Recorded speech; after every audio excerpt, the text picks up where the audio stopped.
Sometimes silence hides the loudest storm. Ella walked the polished marble floors of the Obafemi mansion with a kind of silent grace that made her invisible, yet unforgettable. At 22, her belly rose in front of her like a secret she didn't ask to carry, a swollen reminder of betrayal. The man who had whispered promises in her ears, who had moaned her name in the back of his father's car, had disappeared the moment the second line showed up on the pregnancy test. Not even a goodbye. Just gone. The Obafemis were a wealthy family, respected and feared. The kind whose breakfast was a round table of silence, whose walls echoed more of footsteps than laughter. Ella had come to work for them a few months after her heartbreak, needing a roof, needing peace, needing anything but pity.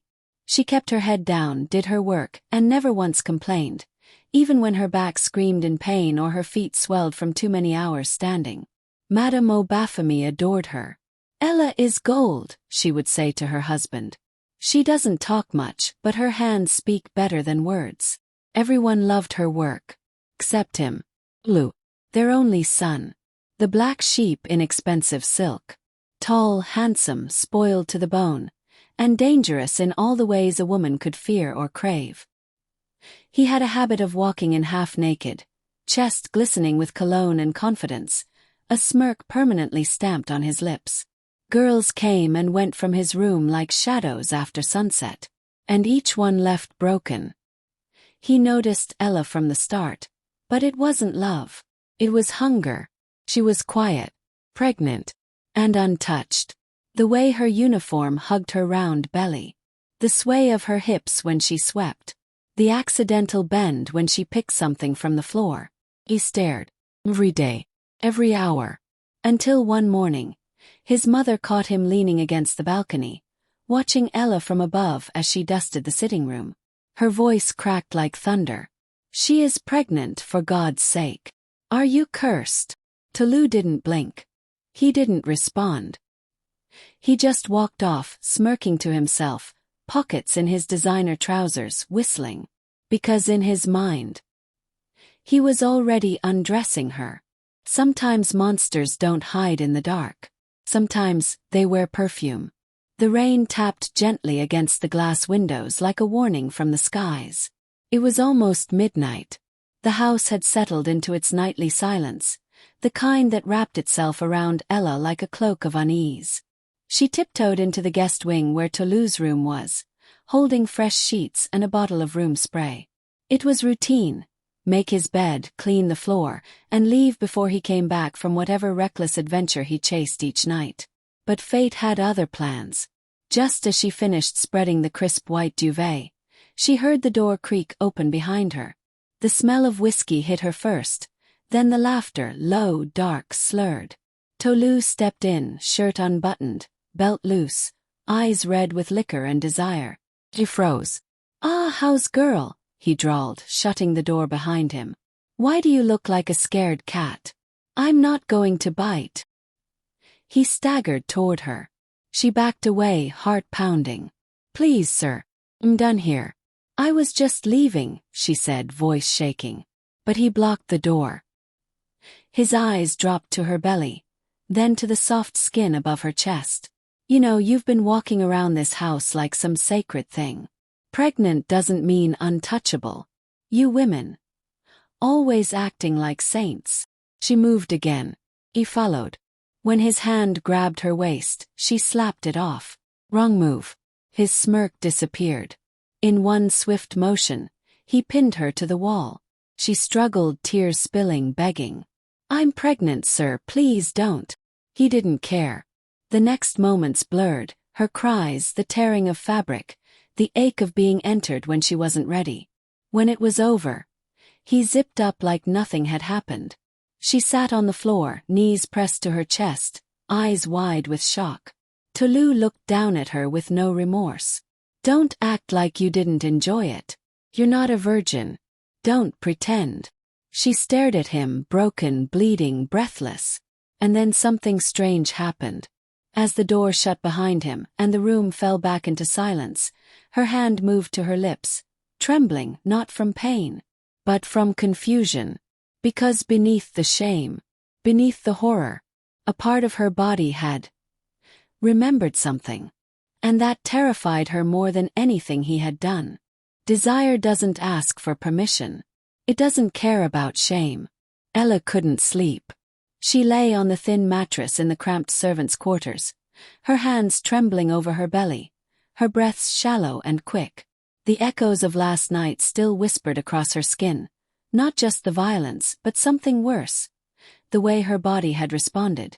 The heat, the throb, the terrifying truth that a part of her had wanted more. She hated herself for it.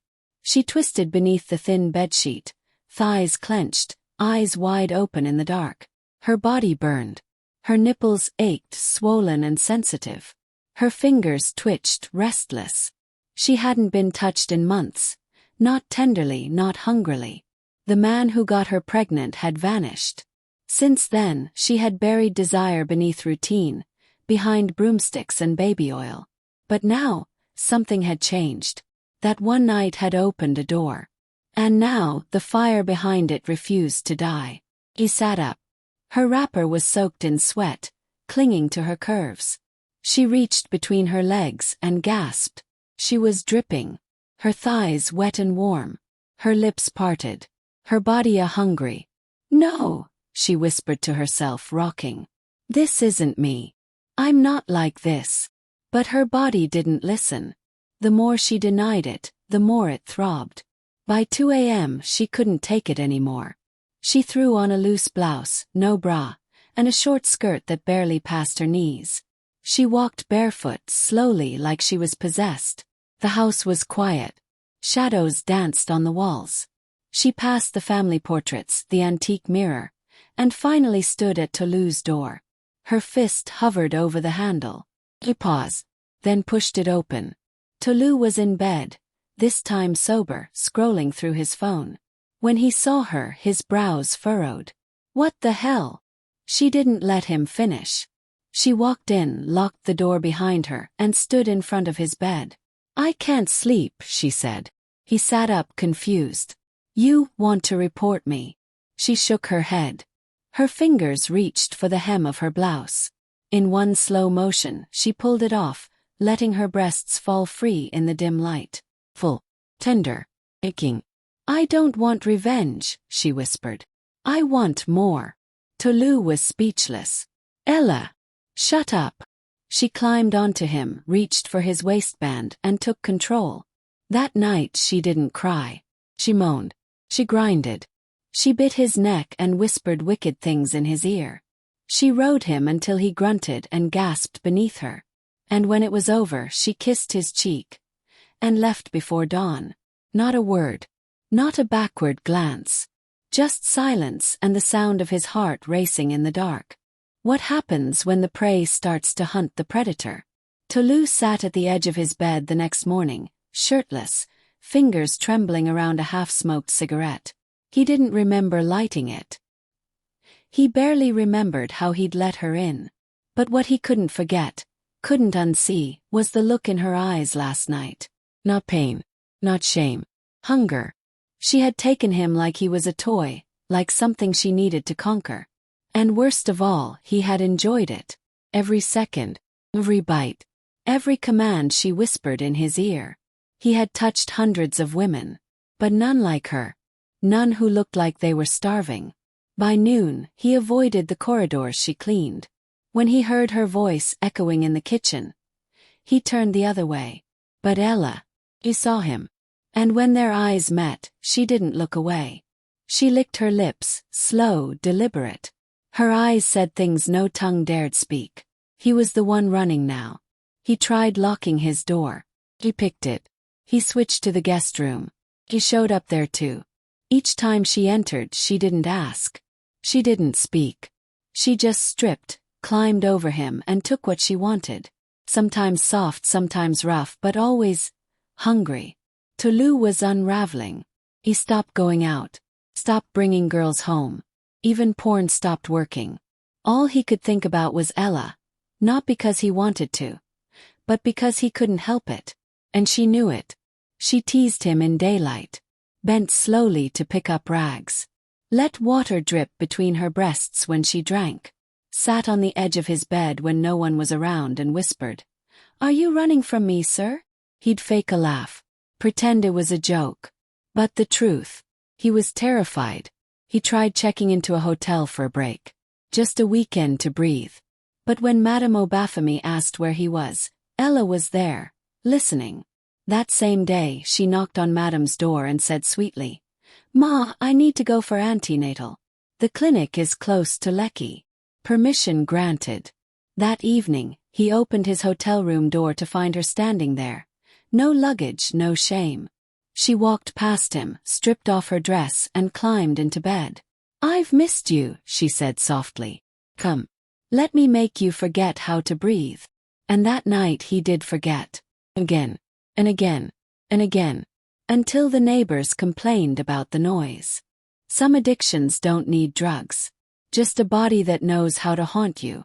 Tulu sat alone in his hotel room, curtains drawn, room service untouched, eyes bloodshot from sleepless nights. Ella had left that morning, walking out like a satisfied queen who had drained her subject dry. He should have felt relief. But his body still ached. Not from pain, from exhaustion. He had never been so used, so devoured. There was no space for pleasure anymore. Only survival. Ella didn't ask for intimacy. She demanded release. She came hungry and left full, while he lay on the bed shaking, breathless, and ashamed of how willingly he gave in. He wanted out. Back at home, he told his parents. "She's not doing well anymore. The pregnancy is slowing her down. Maybe it's time to let her go." But Madame Obafemi blinked at him, confused. "Ella, that girl does the work of 3 people. If anything, we should double her pay. You think because she's quiet she's weak. You should learn discipline from her." Tulu swallowed his frustration. He couldn't say what he really meant. Couldn't admit he was being hunted in his own house by a pregnant maid with fire between her thighs and something unholy in her stare. He tried ignoring her. He tried staying up late so she couldn't sneak into his room. He even removed the key to his bathroom door, thinking she wouldn't dare walk in while he showered. She did. One morning, the glass steamed with heat, and just as he leaned back under the spray, the door creaked open. Ella stepped in, naked, her body glistening from oil and sweat. Her belly was rounder now, breasts heavier. She didn't say a word, just stepped under the water with him and pushed him against the tile. "I dreamed of you last night," she whispered, rubbing against him. "Woke up shaking. You did this to me. Now fix it." He gave in. 'Cause he was too tired to fight. Afterward, he wept silently in the bathroom, sitting in his towel while she dried her hair with his. He felt like a prisoner. Not locked in chains, but trapped in her need. He packed his bags that evening and booked a short trip out of Lagos. Somewhere quiet. Somewhere she wouldn't follow. He left without telling anyone. Not even the driver. Finally peace. He slept 2 nights straight. Ate real food. Breathed fresh air. Until the 3rd morning. Knock. Room service. Well, it was her. Ella. Standing at the door in a fitted dress. Lips red, eyes wicked. She stepped in like she belonged. "I told your mother I had another clinic checkup," she said, shrugging off her scarf. Tulu blinked. How did you find me?" She smiled. "Sir, you're not hard to track when I can smell you." That night she didn't let him sleep. He begged. Erode. She moaned his name like a hymn. Harder, faster, don't stop. By dawn, he was crawling on the floor to escape her grip. She kissed his neck and whispered, "You'll never run far enough." And he believed her. When pleasure becomes punishment, escape becomes impossible. Tulu returned home looking like a ghost of himself. Sunken cheeks, dark undereyes, lips cracked from dehydration. He wore a hoodie in the Lagos heat, avoiding the help, avoiding his mother, especially avoiding Ella. But as usual, she noticed him first. She was in the kitchen rinsing vegetables when he walked in. He didn't expect her there, and his heart skipped like a hunted animal. She smiled too gently. "Welcome back," she said, her voice warm but her eyes burning. He nodded and turned away quickly, heading upstairs without a word. He locked his door, pushed the wardrobe against it, and curled into a fetal position on the bed. But he couldn't sleep. Her moans haunted him. The way she rode him. The way she cried. Faster. Yes, yes, like that. He was exhausted. Not just physically, mentally, spiritually. That night, when he finally dozed off, it didn't last. A soft knock echoed through the door. He didn't answer. Then, the handle turned. He jumped up. But the wardrobe held. "I know you're awake," Ella's voice whispered from the other side. "I can smell your fear, sir. I like it." He shut his eyes, chest thudding like a drum. The next morning he went to the family dining table late, hoping to avoid her. No luck. She served him breakfast, leaned in too close, let her chest brush his shoulder. He didn't eat. Couldn't eat. Every part of him screamed, run. When his parents left that afternoon for a wedding in Abeokuta, he exhaled, thinking he'd finally get a moment to himself. But the moment they drove out, she struck. She entered his room without knocking. His wild breasts rising and falling beneath her tight blouse. Her belly lower now, closer to term, but her hunger still raging. "I need it, please," she whispered, voice cracking. "Just a little. Just your lips on my nipple. They're too full, sir. They hurt."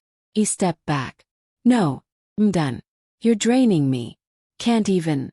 I don't even feel human anymore." She burst into tears. "Real ones. Please. It's not about sex anymore. My body, it won't let me sleep. I need it. Just a quick one. Just the tip. Rub it round my eagle's eye. Just tear me. Tear me apart if you must." His jaw clenched.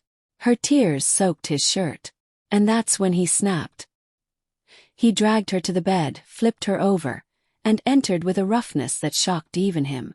She screamed, from pleasure, from madness, from everything she had bottled inside.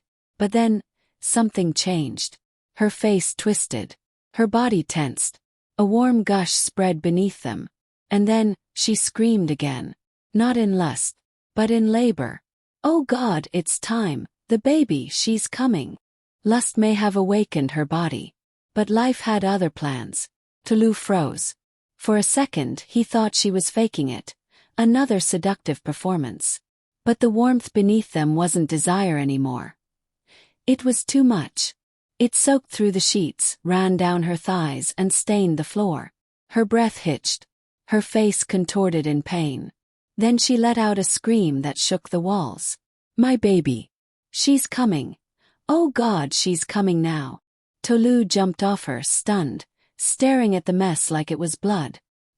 His heartbeat galloped inside his chest.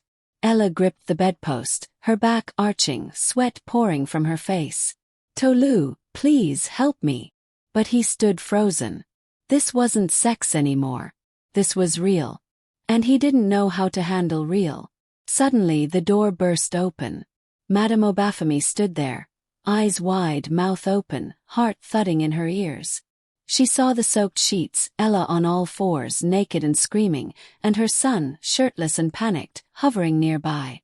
But she didn't scream, didn't shout. She knew madness when she saw it, and this was madness. She rushed forward. "Get the car. Now." Tolu obeyed without question. Minutes later, Ella lay in the back seat, wailing.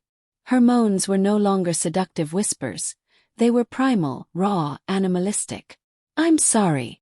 I didn't mean to, Arjich. It just happened." His mother held her hand tightly. "Breathe. Just breathe." Tolu drove like a madman, running red lights, ignoring horns, mind numb. The whole time, Ella's screams filled the car like a haunting.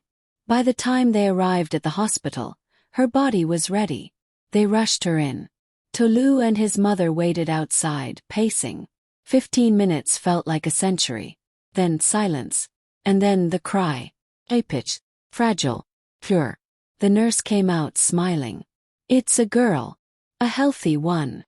Ella lay in bed, drained, eyes closed, tears slipping silently down her cheeks. Her hair clung to her forehead.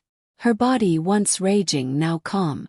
Madame Obafemi stood at her side, touched her face gently. She's beautiful. You did well. Ella opened her eyes slowly. Where's he? Gone to clean up, she said, but even she didn't sound sure. Tulu had stepped outside the moment the baby cried. Sat on the hospital stairs like a broken man, head in his hands. He didn't know what he felt. Was it relief, shame, or fear that the nightmare wasn't over? It had just changed form. Some desires end with a scream, others, with silence. Ella stared at her daughter, this tiny, perfect human wrapped in white cloth, resting quietly in her arms. The child's eyes fluttered open for the first time, blinking slowly at the world. She had her mother's lips, her father's ears. But whose heart? The nurses said she was lucky. Fast labor. No complications. Healthy baby. But Ella didn't feel lucky. She felt emptied. Not just physically. The fire that had once tormented her was gone. Extinguished. Whatever desire had taken her over, whatever madness had possessed her body these past weeks, had vanished the moment her daughter cried. Her sex drive had fled. Her obsession broken. She sat in the quiet of the recovery room, feeling like herself again for the first time in months. She was no longer hungry, no longer haunted, no longer desperate. She was just a mother. When Madame Obafemi walked in, her eyes softened. You look different, she said. Ella nodded. I feel different. I brought clothes. Something fresh. Thank you. There was a pause. Then Madame added gently. You don't have to go. You can stay. Raise her here. I'll help. Ella looked up surprised, grateful, but firm. No. I think it's time. The next morning she packed her few belongings. Baby clothes, worn books, feeding bottles gifted by the hospital. She didn't ask to say goodbye to Tulu. She didn't need to. He never came to the hospital again. Not to see the child. Not to check on her. He disappeared. But even if he had shown up, she wouldn't have recognized him. Because the Tulu who once roamed bedrooms like a king had been replaced by a man afraid of his own shadow. The staff said he started avoiding women altogether, flinched at seductive glances, jumped when a woman's hand brushed against his in passing. He stopped going to clubs, deactivated his social media. Friends said, "Bro, who bewitched you?" But he only smiled faintly and said nothing. Because how do you explain a nightmare no one would believe? A story where the seducer became the seduced. Where sex became survival. Where a maid became a demon and gave birth to something that changed you forever. Ella walked away from the Obafemi mansion that day with her child pressed to her chest, her head held high. The sun was rising, soft and golden. She didn't look back. She didn't need to. She had gotten what she came for. Healing, closure, and a fire that had burned her clean. And Tulu. He never touched another woman again. Even priests lived freer than he did.